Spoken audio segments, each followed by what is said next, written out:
Bienvenida al Senado de la Gracias, República, senadora. Nayeli. Primero debo decir que a mí particularmente me gusta mucho que la sociedad civil participe y en esta ocasión pues encuentro que una activista de sociedad civil también tiene experiencia en la administración pública, que eso pues me parece muy valioso, porque no es suficiente muchas veces la voluntad, también se requiere una formación profesional. También debo destacar que me gusta ese enfoque restaurativo, porque al final del día pues no se trata de castigar, ni se trata de ir atrás de la violación de derechos, se trata de restaurar y de hacer justamente que pues la gente, las víctimas pues se sientan debidamente protegidas por el Estado mexicano. En su experiencia y particularmente en este contexto de violencia armada que vive desafortunadamente nuestro país, ¿cómo podríamos priorizar la protección de los derechos de los niños, niñas y adolescentes en este país? Porque pues al final del día tiene muchísimas implicaciones en su vida. A mí me preocupa esta parte de manera especial, porque realmente son los que no tienen voz y realmente no tenemos todavía una participación activa de ellos en todo esto. Esa es mi pregunta y muchas gracias por su respuesta.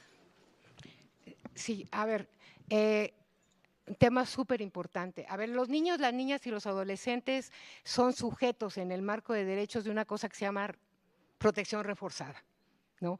Y tendríamos que caminar exactamente, de no perder de vista que exactamente es una población, tal y como usted lo está diciendo, senadora, que requiere de una visión de Estado que refuerce que haya protección para ellos en todas las esferas, incluyendo naturalmente la esfera de la violencia.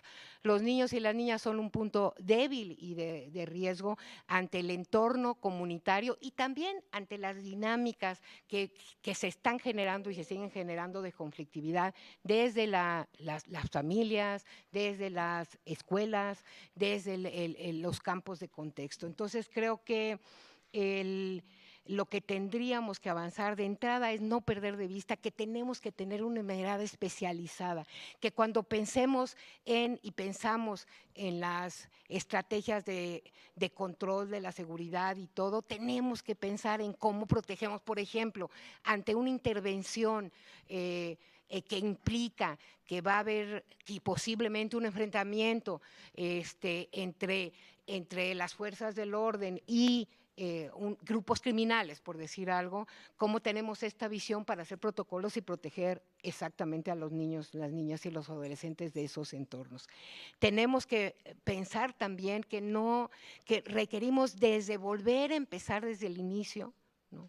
A seguir promoviendo diferentes maneras de educar, diferentes maneras de una crianza amorosa, sin violencia, porque la violencia, diría mi abuelita, se mama, también es cierto, ¿no? O sea, se naturaliza, ¿no? Y se naturaliza desde los inicios, ¿no? Entonces, tenemos que empezar a trabajar desde esas lógicas sobre los mecanismos de resolución no violenta de conflicto, de herramientas para los niños para protegerlos en esa lógica, ¿no? Tener mucho cuidado además en los niños que además en esta mirada interseccional que tenemos que tener, no es lo mismo tener a un niño que tiene un entorno familiar que lo esté protegiendo, que no esté básicamente solo durante horas sin la protección de su familia porque su mamá tiene que salir a trabajar y transcurre el día en donde están ahí solos, a